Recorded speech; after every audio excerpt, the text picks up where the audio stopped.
Okay, I think we can start finally. Okay, so we'll start with we'll do the homage to the Buddha. Namo tassa bhagavato arahato sama sambuddhassa. Homage to the Blessed One, the Worthy One, the fully enlightened one. Okay, so last Saturday I call this quick tour through the end of the fives. We're coming to the end of the book of fives in the Anguttara Nikaya. And so I just want to go quickly through these short suttas. Some of them are a bit strange that come at the end of his collection. And some of them are actually very valuable, though they're given very concisely, almost as though these were headings for somebody to give a longer discourse. But I won't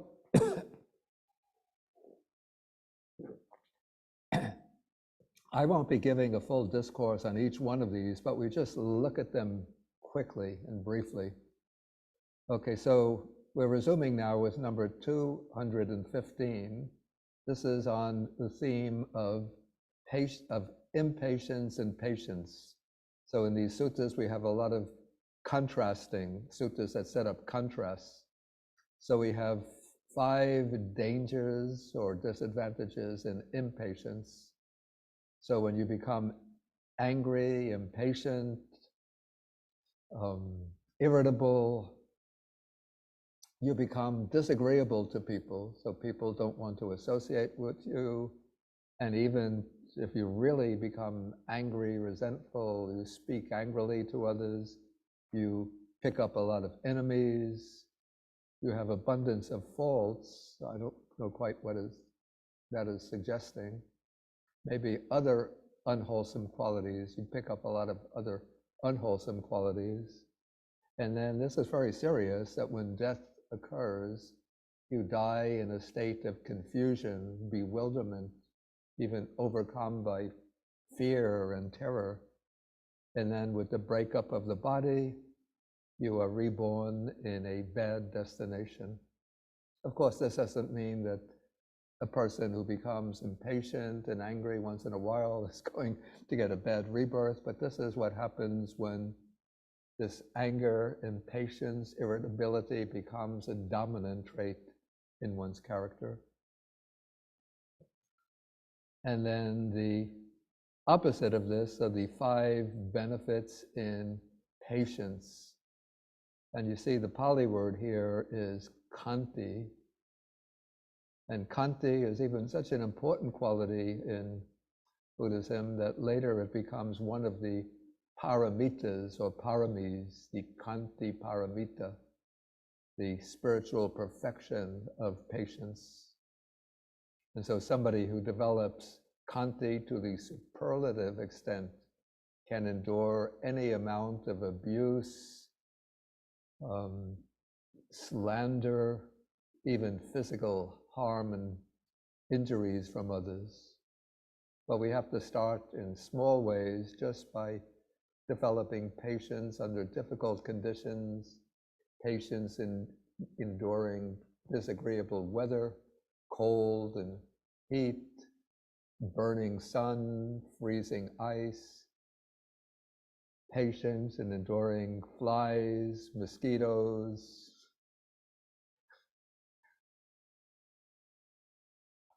Okay, so when you have, and especially patience when dealing with difficult people, whether people close to yourself or people that you just meet on occasion. So when you develop this quality of patience, you become pleasing and agreeable to many people. And so many people, when they see a person as patient, they want to associate with you because they feel all those good vibrations coming from you. So you don't have an abundance of enmity.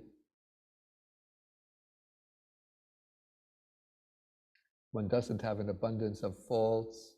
And then this is important: when you are patient, then you die in a calm, you can die with a calm, peaceful, mind of equanimity, facing death courageously, calmly.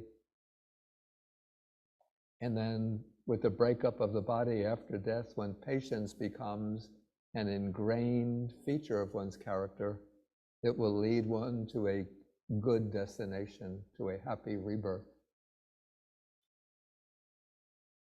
And patience, the Buddha says, Kanti paramang tapo titika. Patience is the supreme ascetic practice. Okay, another sutta on patience and impatience. Yeah, 3 of the points are the same as the previous sutta, but here, when you are impatient, it'll lead to violence. One can become violent.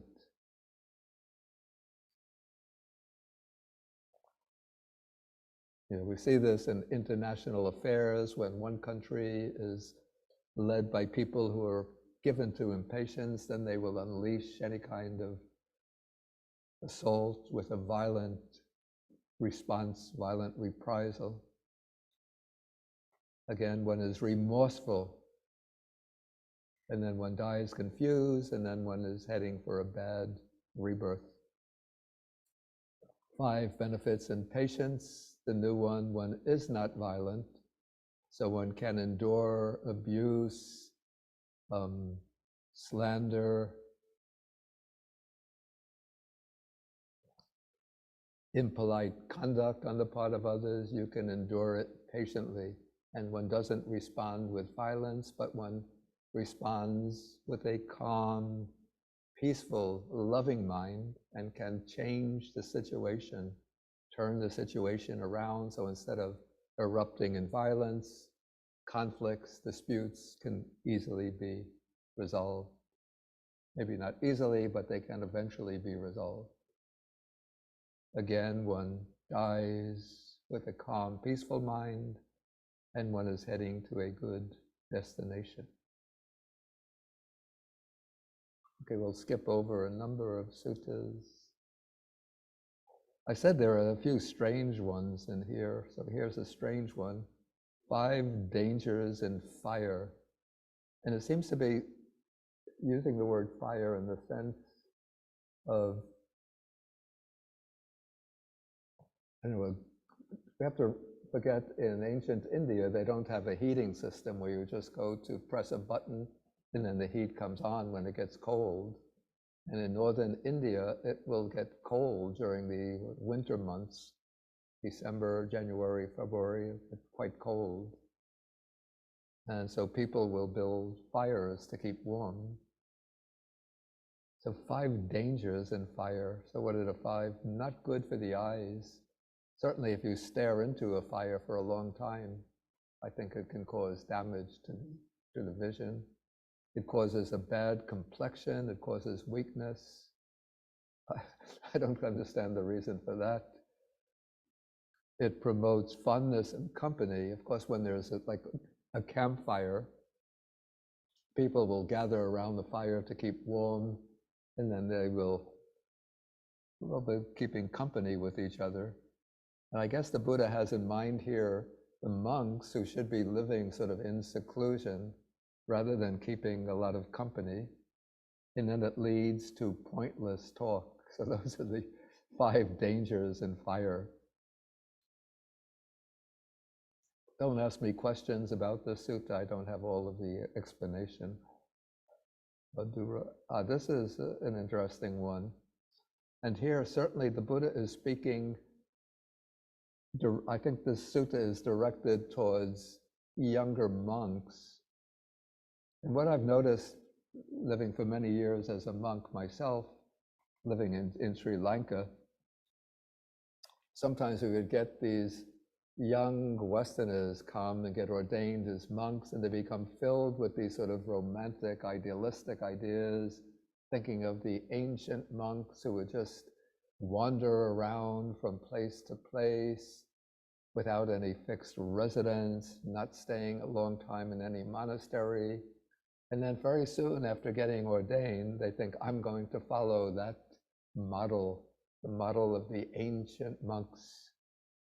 And so they start wandering around, traveling over, just living on alms offerings, spending the night wherever you arrive. When darkness is setting in, sometimes you could sleep in a schoolyard, or if there's a nearby temple, you sleep in the temple. And then the next day you get up, and after breakfast, and you start your wandering again. And then what happens to those young monks is that they don't usually last long as monks. They do this for a year or so, then they get burnt out and tired. And because the mind has not really been well trained, then you start thinking about how comfortable and easy it was back in America. Well, in Sri Lanka, we didn't get many from America, but how easy and comfortable it was back in Europe or in Australia, and then disrobe and go back to one's own country. And so I think that the Buddha would have had those kind of monks in mind when he speaks about the 5 dangers for one who engages in this long and unsettled wandering. One does not get to hear what one has not heard. That is, one doesn't get to hear much of the Dhamma. And in our time, if you just immediately start wandering, you don't get to study the Dhamma so that you really get a good, clear understanding of what the Buddha's teaching is about. You don't get to clarify what one has heard. One is not confident about the portion one has heard. One contracts a severe illness. Of course, that could happen any place, any time. And one has no friends. Maybe this is pointing to the need. The Buddha also often emphasizes the need to have kalyana mitra, to have good spiritual friends. And so if you're just wandering all the time on one's own, or especially for a young monk, one doesn't get to meet and associate with other monks who can give one guidance, inspiration, correct one's faults, point out the right path, and in that way one eventually goes astray. So those are the 5 dangers in this lengthy and unsettled wandering, and the 5 benefits in periodic wandering. You see, the Buddha encourages monks to wander from time to time, maybe to visit other monasteries. And you see, in the Buddha's time, no printed books.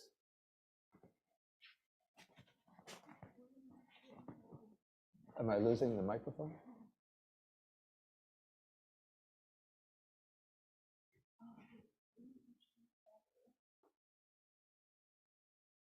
How is the sound coming through? Very well, Bhante. Thank you. Yeah, she'll be changing the battery.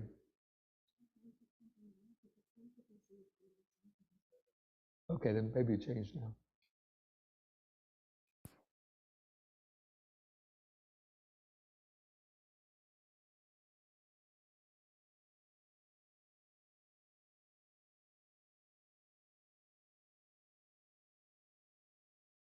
Okay, is it okay now? Yes, Bhante. Okay. It's good. Okay, so we just continue. So in the Buddha's time, as I said, no printed books, and you might be staying with one teacher who will be specialized in one particular topic, and so you get to learn his teaching, but to learn some other teachings, you might have to go find another teacher in another area, and so there you have to do this wandering because you don't get in a car or a bus to travel.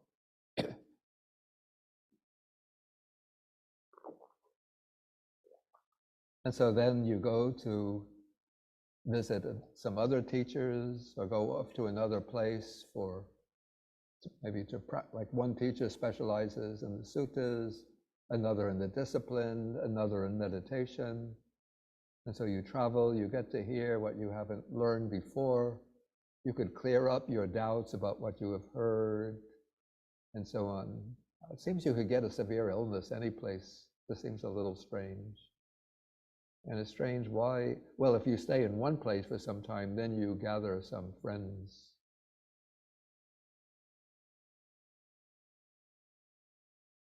Okay, we'll just skip over some suttas. Oh, and then this is another one. So this is the opposite side of the picture. So 5 danger, and remember this is again the Buddha speaking with reference to monastics. 5 dangers or drawbacks in residing too long in the same place.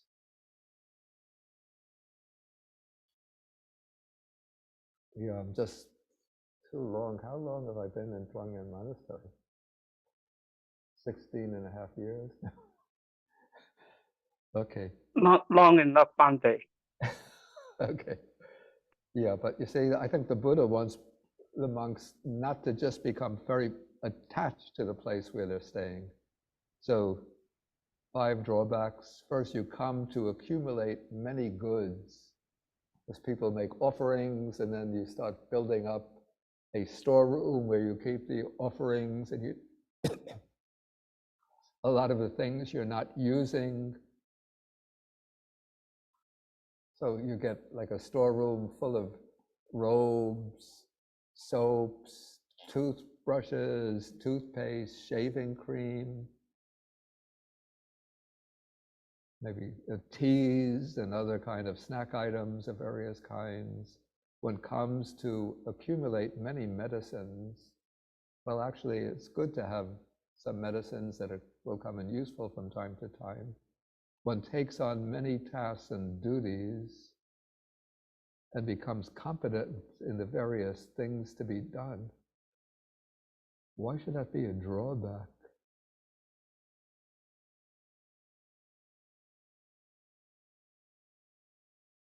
Well, actually, taking on many tasks and duties, that becomes a burden from the standpoint of practice. Since when you're living in a monastery for a long time, then maybe the abbot will start telling you, you should clean this area. Okay, then he sees you've been here now a longer time, so he says, you clean this area, now you clean that area, and then you also can hit the wake-up bell in the morning. So you're still staying on, you're not yet discouraged. So he says, okay, now you clean this area, you clean that area, you hit the wake-up bell, and now you could also hit the block to signal the time to come for the meal. Okay, so then you get that assignment, next assignment. Now it's your responsibility to mop the veranda of the meditation hall. And so before long, you get all of these duties and just no time for yourself.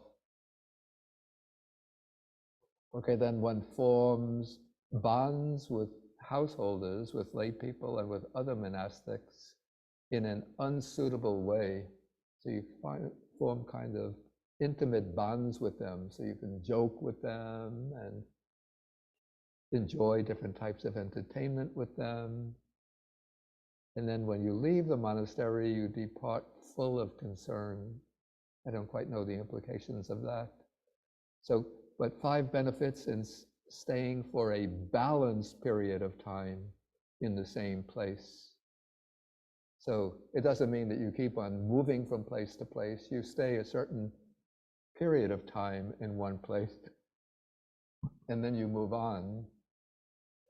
But according to the Vinaya, that's the discipline, a newly ordained monk is supposed to stay 5 years under the guidance of a teacher, either his own teacher, or if he goes to stay elsewhere, he should be under the guidance and instruction of senior monks for 5 years. That is called, the term for that is called nisaya, which means literally dependence or guidance. So you're under the guidance of a teacher for 5 years.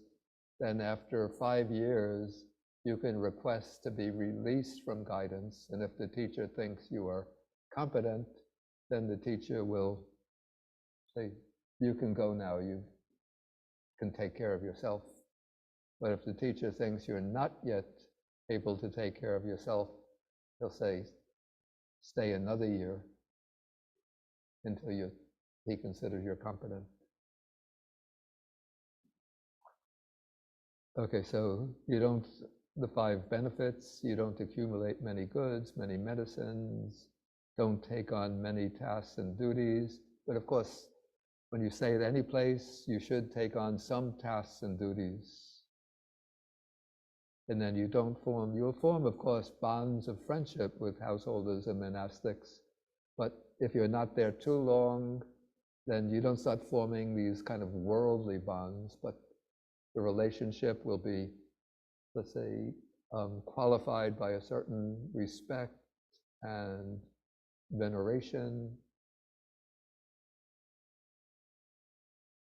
So you'll be conforming to the proper protocols governing the relationships between monastics and lay people, and between monastics, the relationship of monastics to each other. And then when you leave the monastery, you depart without concern.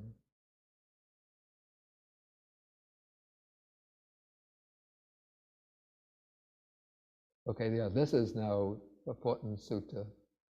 And actually it's delivered in relation to monastics, but it can apply to anybody, at least the dangers. But here it's speaking about the dangers in staying too long in the same place. But later there's simply the same points that will be made simply about the dangers in miserliness. So let's hold off until we come to that sutta.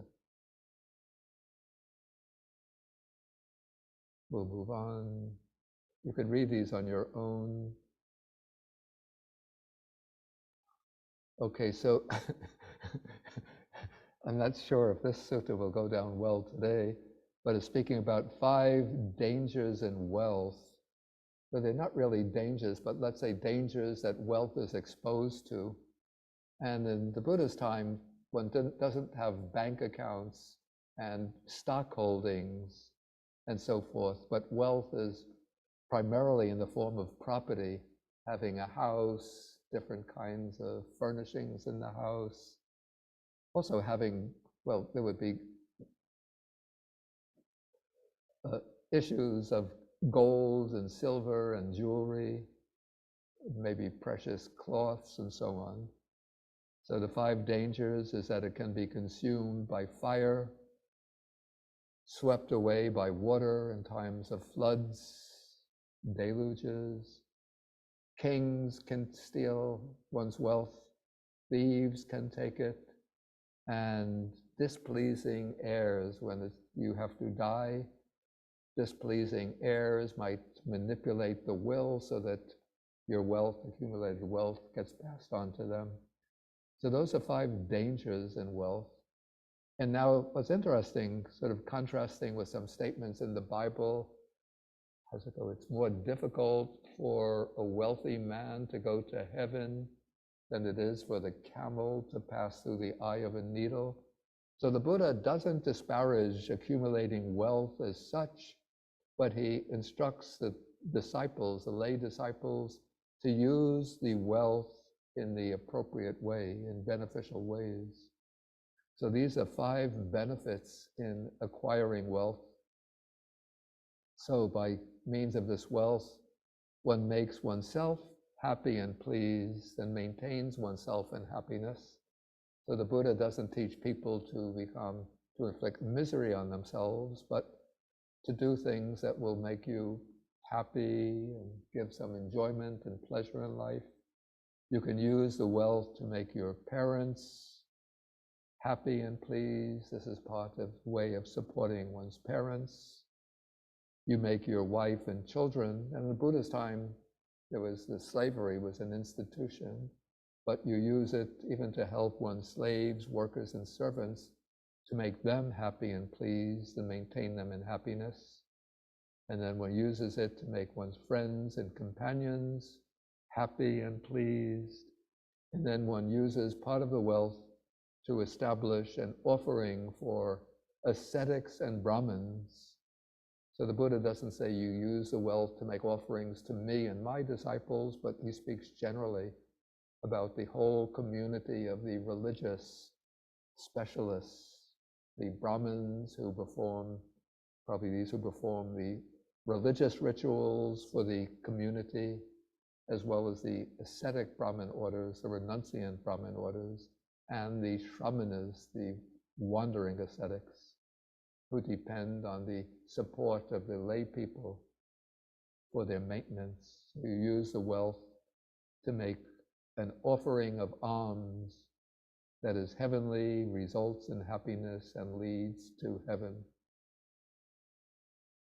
So when you get wealth, you acquire wealth, but you don't just hold on to it with a mind of greed and selfishness and miserliness, but you use it to practice chaga, generosity, or dana, giving.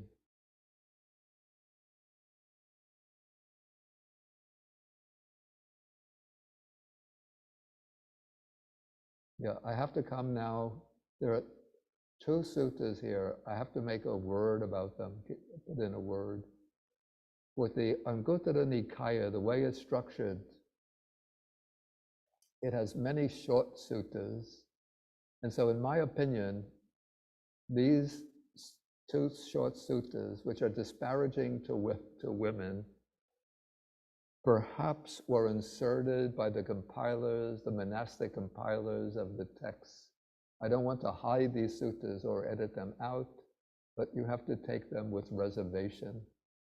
And I would, if I were alive at the Buddha's time, I would, or with the people who were composing these suttas, I would have argued against them. So I'll skip over the first, the second one, which is more explanatory. So it says that there are these 5 dangers in a black snake. It is wrathful, hostile, of poison. It has poisonous venom. It's double-tongued, and it betrays friends. So those are the 5 dangers in the black snake. And then it says there are these 5 dangers in women. They are wrathful, hostile, of virulent venom, of poisonous venom, double-tongued, and they betray friends. Okay, so how is it that women are of virulent venom? For the most part, first I'll just read the sutta, then I'll give my rejoinder to it. For the most part, they have strong lust. How are they double-tongued? For the most part, they utter divisive speech. How do they betray friends? For the most part, they are adulterous, completely false. So those are the 5 dangers in women. Then I had a note from the introduction to the Anguttara Nikaya. Let me see if I can open it and make it readable. Let's get.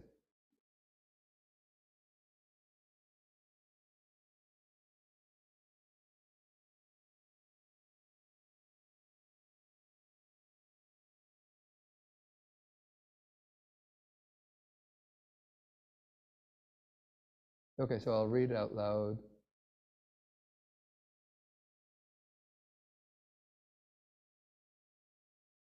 Okay, so I say whether these misogynistic statements should really be attributed to the Buddha or regarded by interpolations, by monastic editors, that's a question that we can never settle with complete certainty.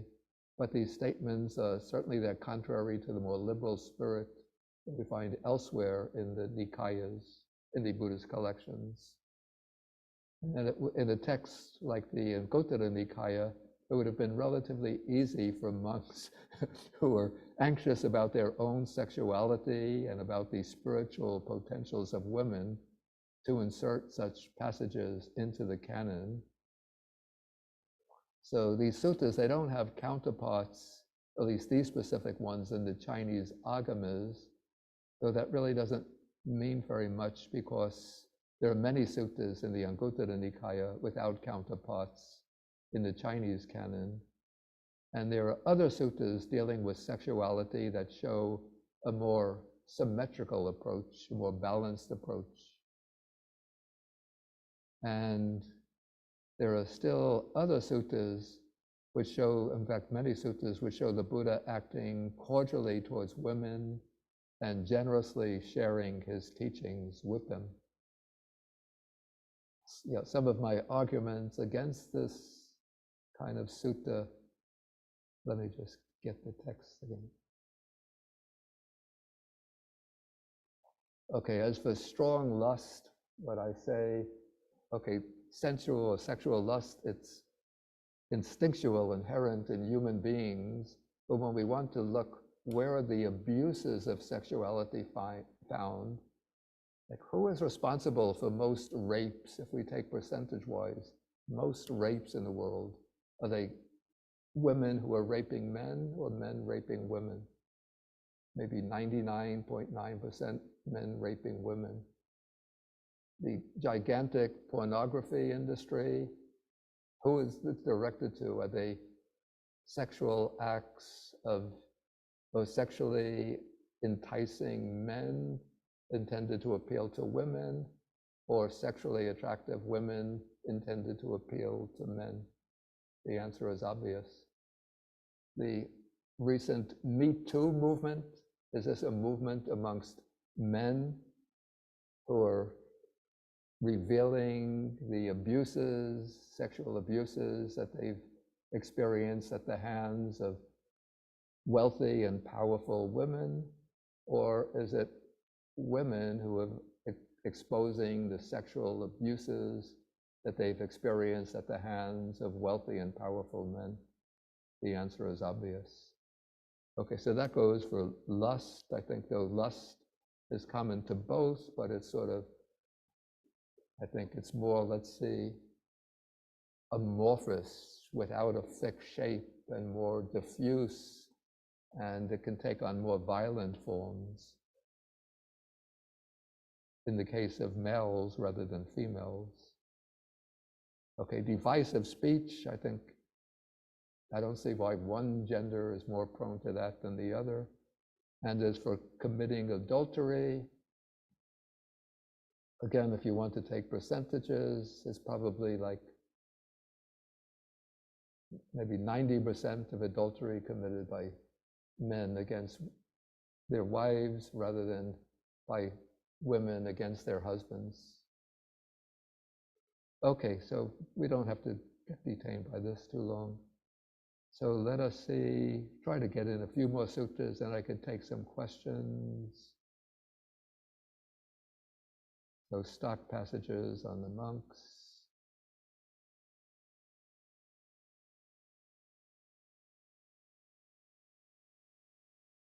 Okay, this is a good one, number 235. So this is the 5 qualities on how a resident monk shows compassion to lay people. So he encourages them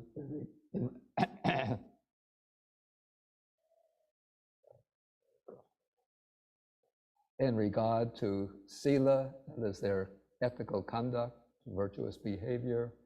He settles them in the vision of the Dhamma. Let's see, there's a note on this. The note says he establishes them in seeing the Dhamma of the 4 Noble Truths. When they are ill, he approaches them and arouses mindfulness in them, saying that you should establish mindfulness on that which is worthy.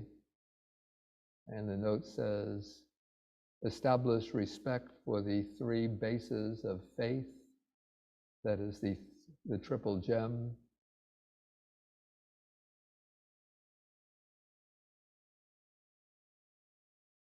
So there are other ways to establish mindfulness. You can look, for example, in Majjhima Nikaya, Sutta number 143. It's Sariputta's discourse to Anathapindika. When Anathapindika was extremely ill, lying on his deathbed, Sariputta went to him and actually encouraged him in developing insight wisdom into the nature of all phenomena. Okay, then when a large community of monks has arrived, say at a monastery, then the compassionate monks goes to the lay people and informs them that there's a large group of monks have arrived. and encourages them to make offerings as a way of acquiring merit. And then this is important. It might be a little obscure, the meaning. He eats whatever food is offered to him, whether coarse or excellent, and doesn't squander what has been given out of faith. So the principle here is that the monk should accept whatever is offered to him and not deciding or discriminating, I like this dish, I don't like that dish, and then discarding the poor food in order just to eat the excellent food. Of course, people have different tastes, so a monk might prefer one dish to another.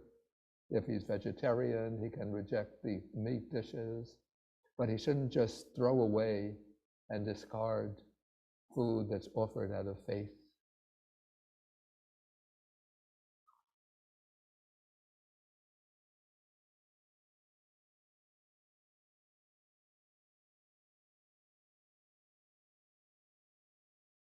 Yeah, here's the sutta on miserliness.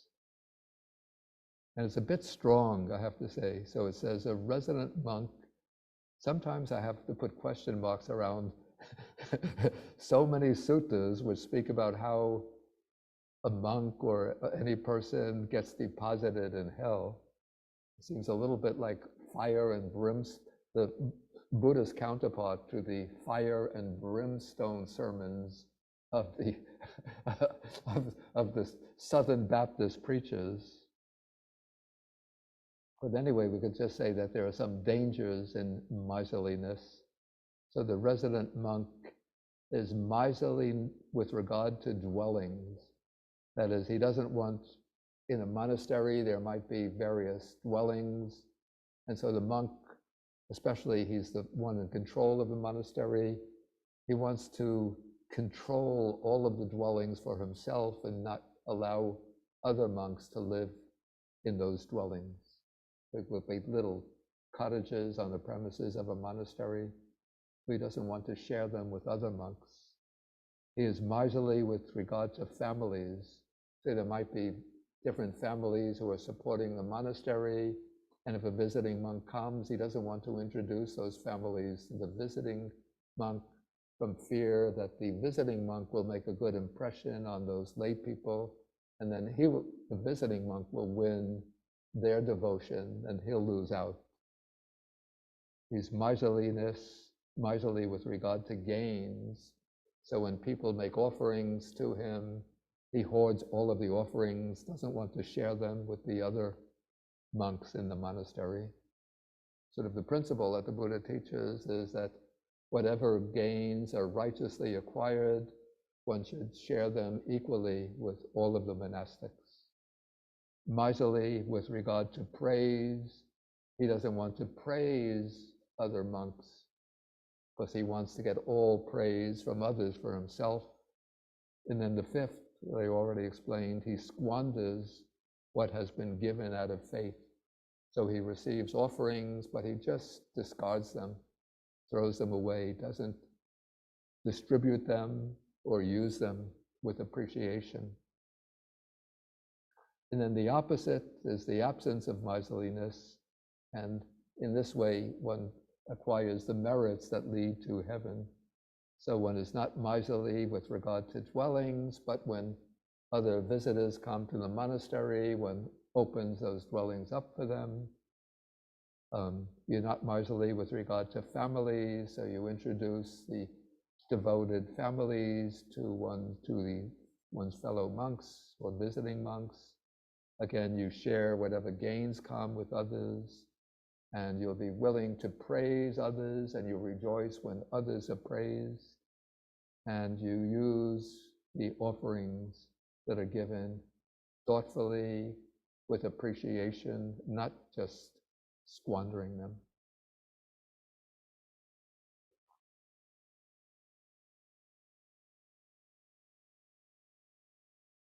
Okay, there are numerous other short suttas which we'll not dwell on, except I just want to take the very last group of suttas course, this is a feature, particular feature of the Anguttara Nikaya.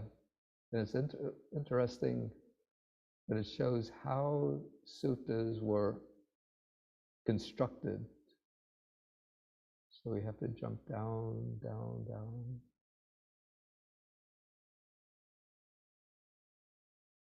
Oh, a lot of short suttas.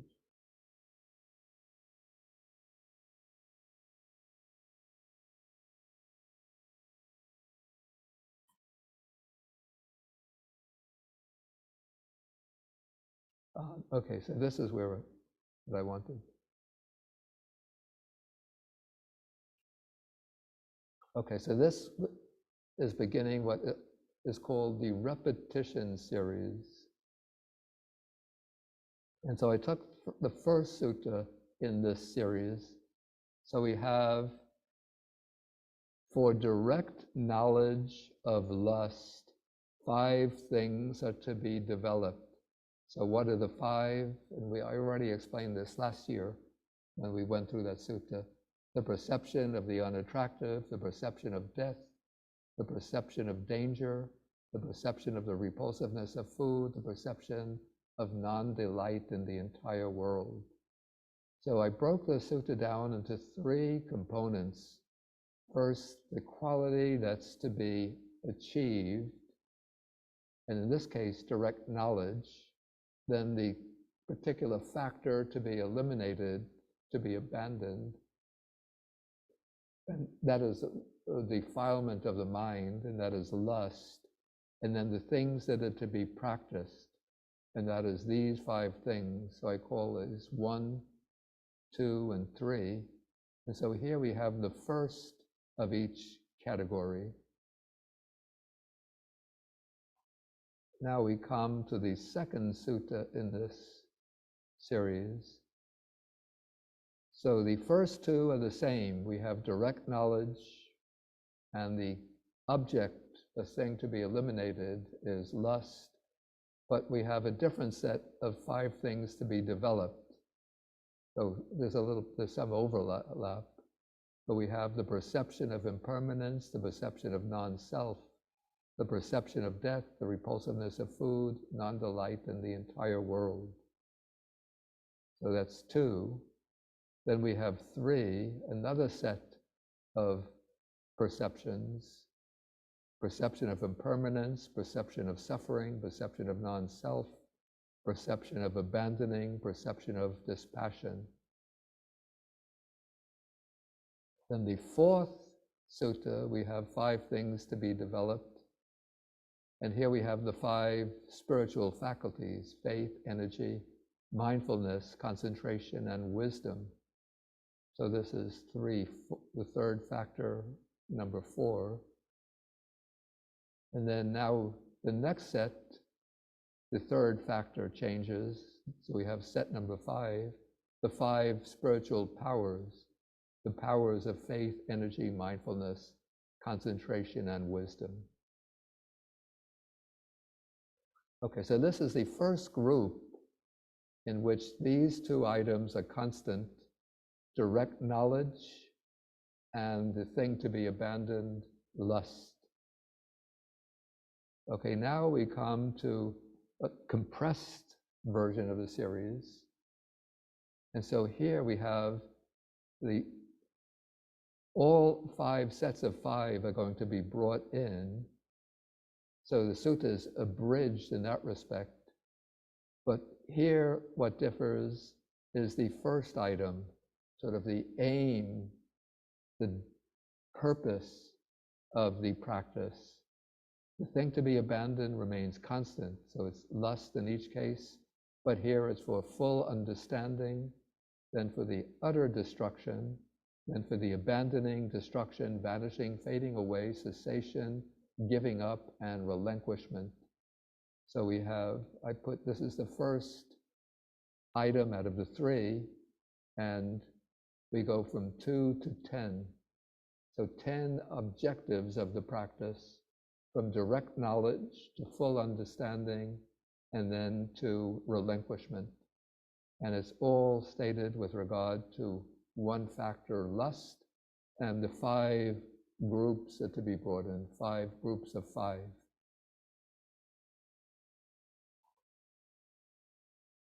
Okay, now we have for all of these aims of the practice, so it goes, takes 1, actually it should be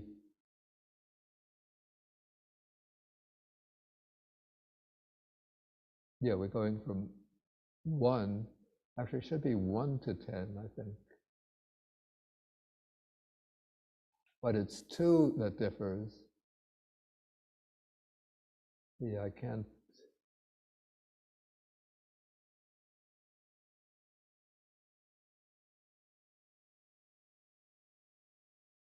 Make this 1.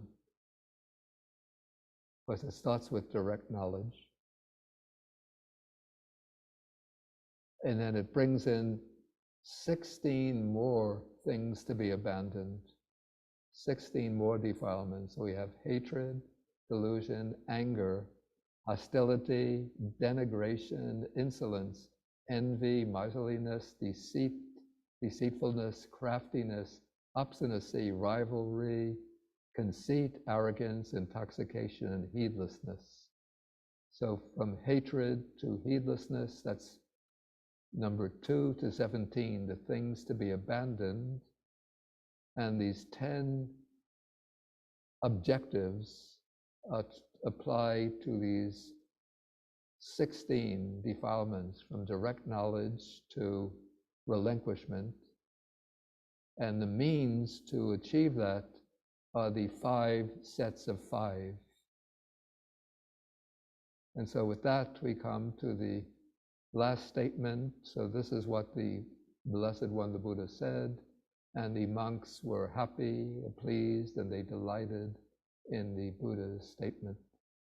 And so that takes us to the end of the Book of Fives, which we started maybe about 2 years ago, I think. Okay, we could have some time for questions. So the way, anybody here, first we take the people in the library. Anybody have questions?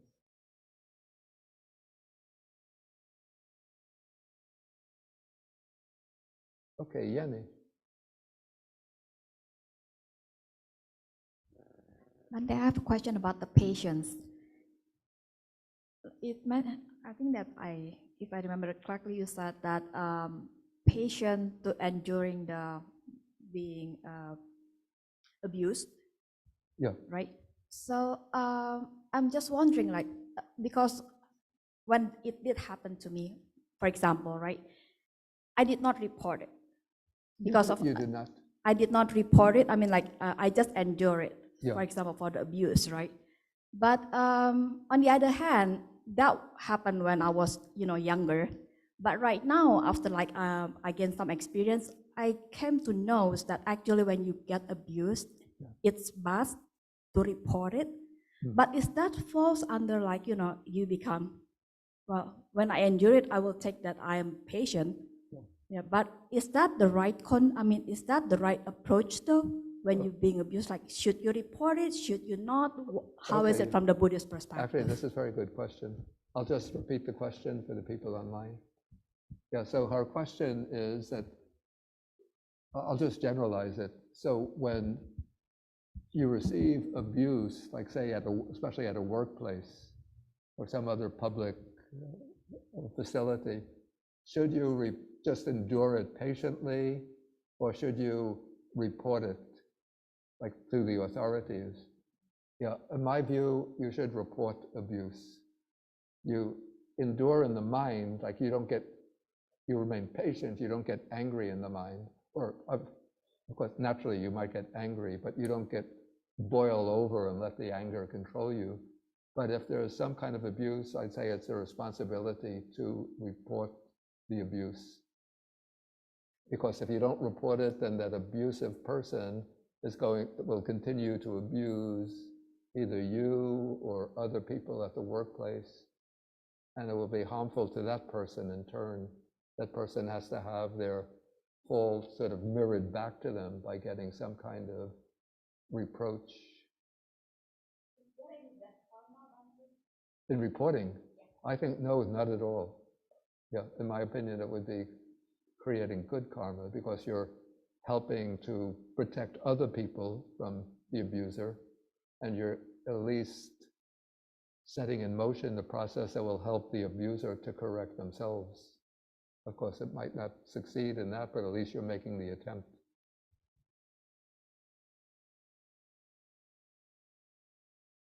Or maybe, just reconsidering, maybe the first, it depends on the degree of the abuse. If it's a little bit abusive, the first approach maybe will be just to speak to the abusive person and try to tell them that they should stop abusing.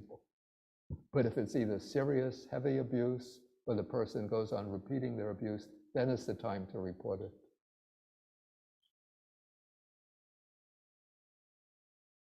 Okay, so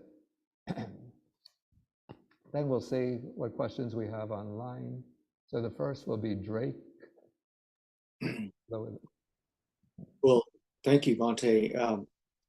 Could you please explain more about the power of faith?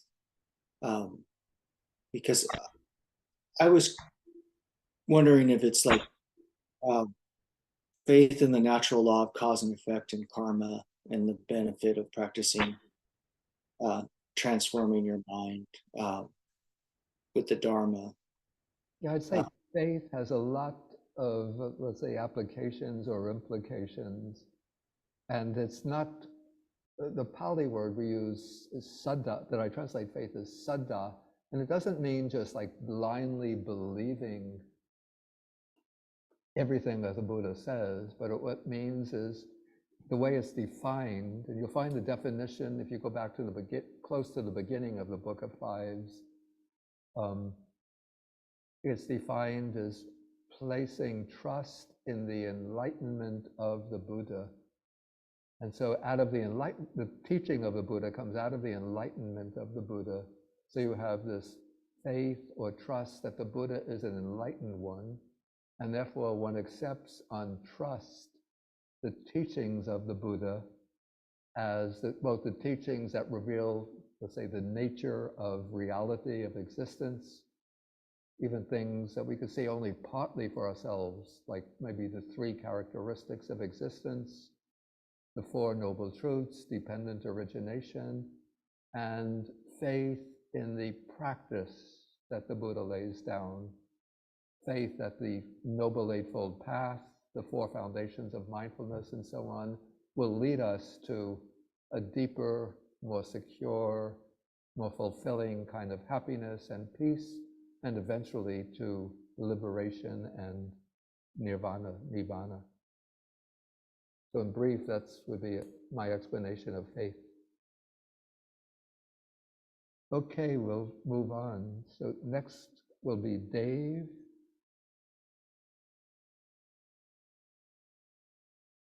You unmute. Yes, thank you. I think you made the point about the abuse in the workplace. That's a special example. People have chatted about that, driving home the importance of reporting abuse, not just in the workplace, everywhere, including in the home. And I think that we should take a stronger stand as Buddhists in that regard. Yeah, I would say that too, certainly, certainly. Thank you. Yeah. Okay, next is Ron. Yes. Could you say something about how one practices non-delight in the whole world? Oh, I gave a talk on that.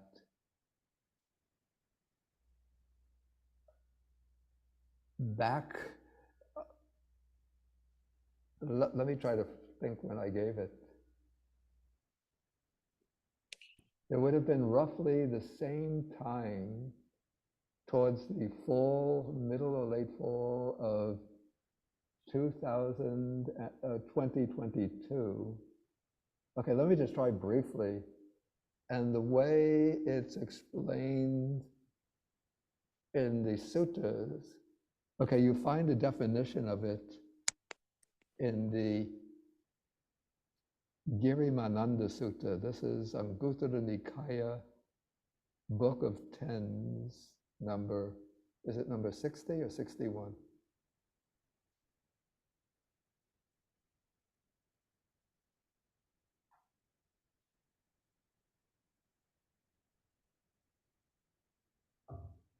Yeah, I'm just looking for it.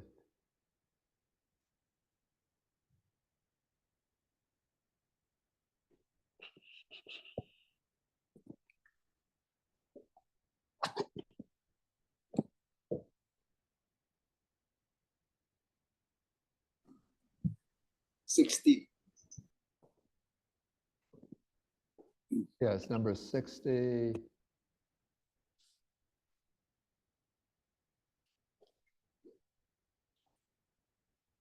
Okay, so the Buddha speaking to Ananda, he says,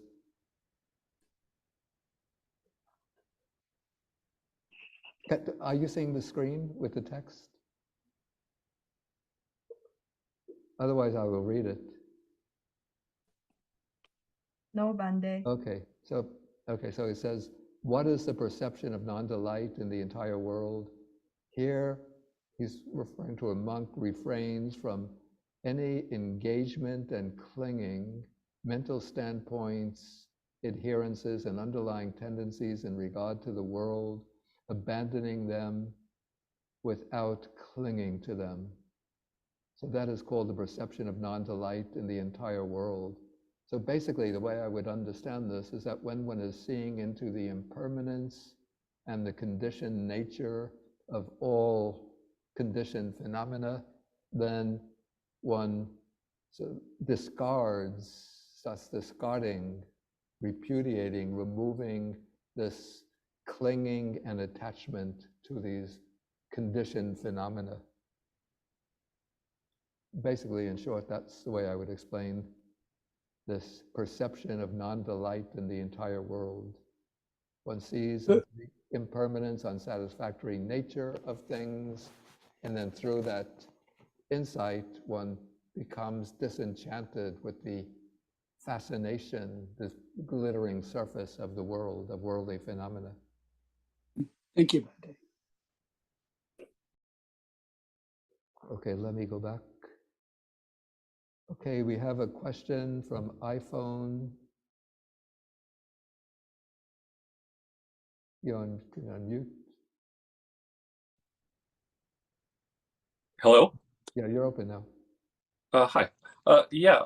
So it's kind of a follow-up on the discussion I think a couple of the participants had on enduring abuse. It's kind of, I wanted you to comment, if you could, kind of a footnote outside of the text. I had seen in the main room where the large Buddha statue is, kind of a history that Siddhartha had, being a member of the Kshatriya, I believe that's how you say it, class, had been trained as a youngster in martial arts. Yeah. And also when Shariputra is looking for a teacher for his, I think, 500 monks, and he sees Ashvajit, and he notices something about him. I'm assuming one of the things about him is his posture and the way he carries himself. Yeah. And putting those kind of, pieces together, I would assume that as someone approaches arhatship, and after stream entry, that part of the training for somehow increases that person's physical self-confidence. And I would think that would somehow be tied into this ability to handle abuse. I was wondering if you could maybe make some comments on that kind of idea.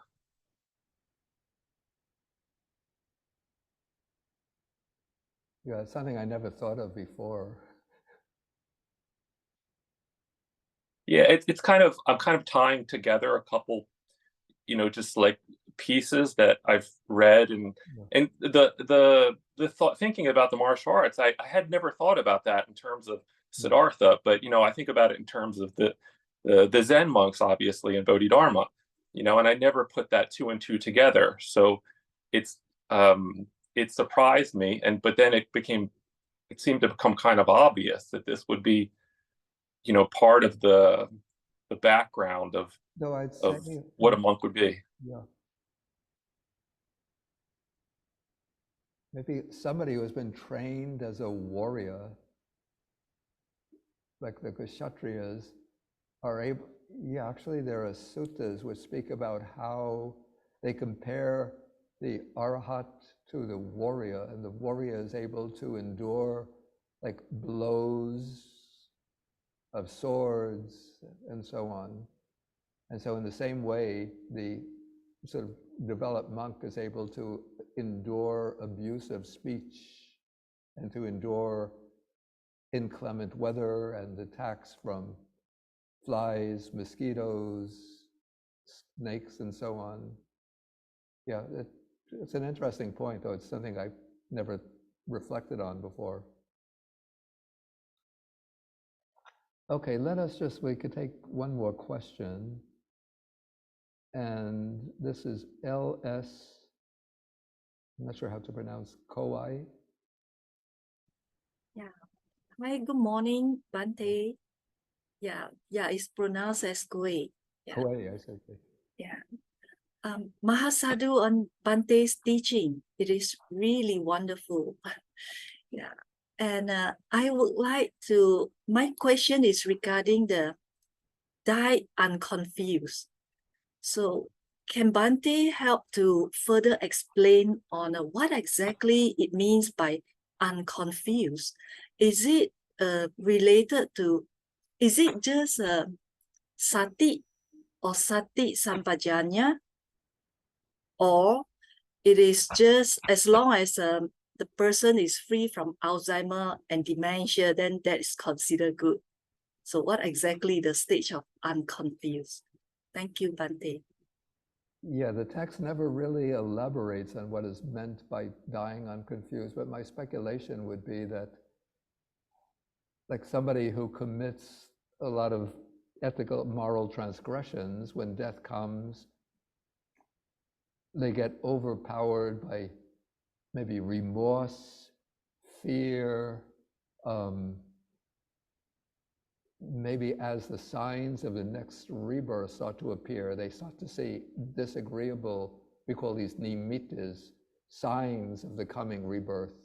So you might see if it's really bad, unwholesome karma, they might start seeing the fires of hell or demons coming to torment them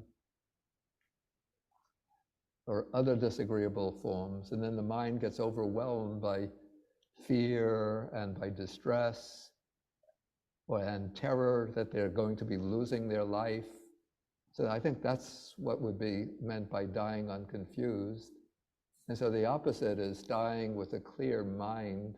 The text simply says unconfused, but I would think that this means that one dies, when one dies, one does so with mindfulness and with some degree of understanding, so one knows one is passing away, and one could die peacefully and with equanimity, just accepting that leaving behind of this life, leaving behind this physical body and all one's relatives, all one's loved ones, and just dying peacefully, I would say.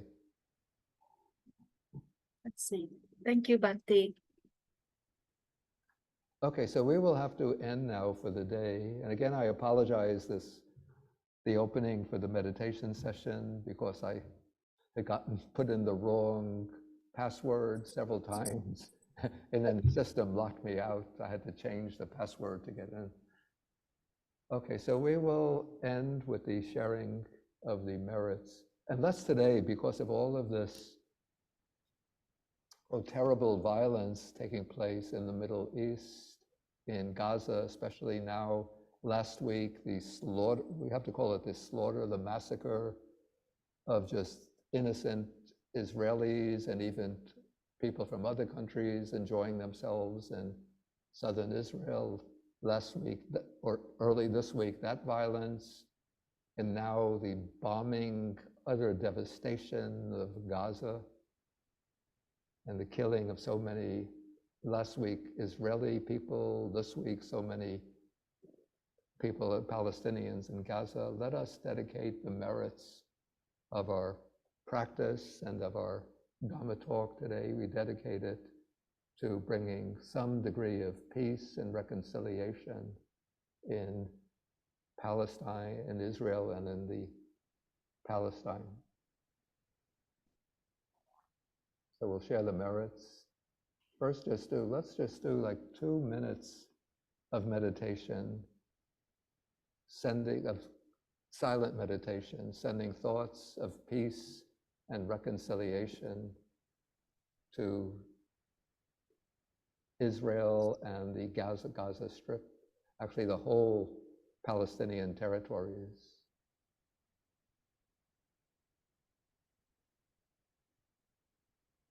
Just generating the wish, may people everywhere in that region be free from harm, free from suffering, free from violence.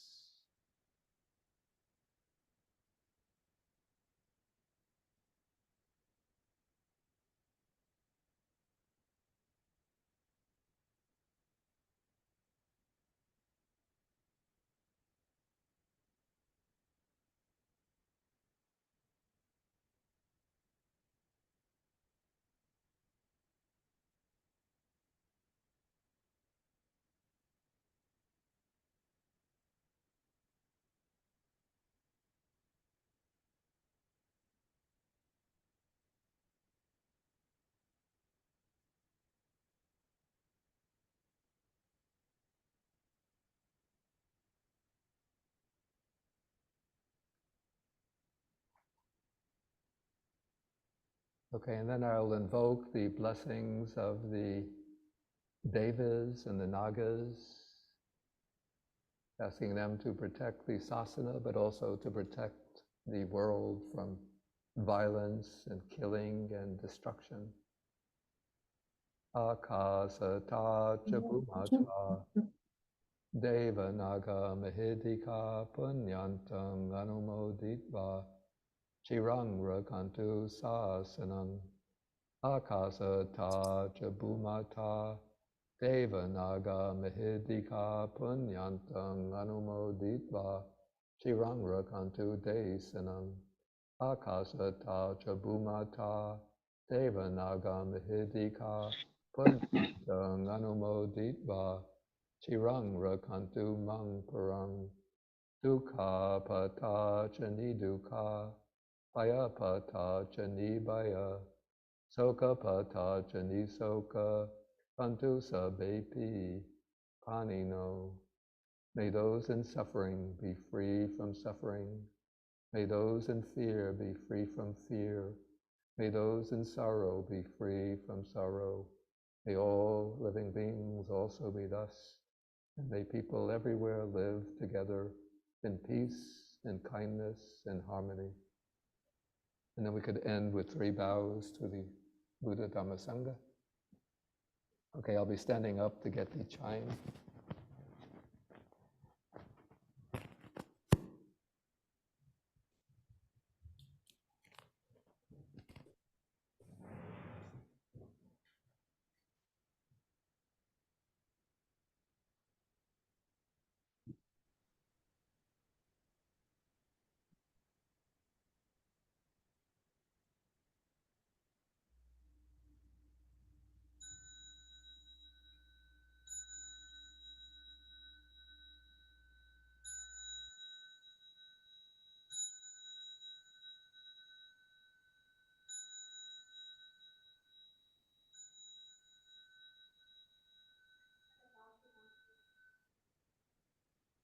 Bow to Bhante.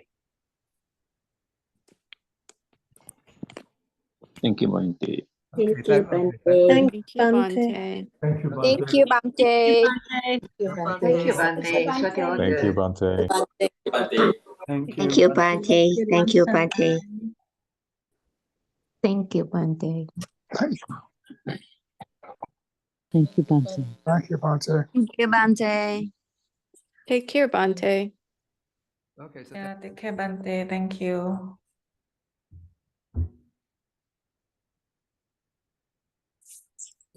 Okay, so I'm going to end now the session. Thank you. Bhante. Thank you. Thank you, Bhante. Sadhu, Bhante. Okay, take care. Thank you.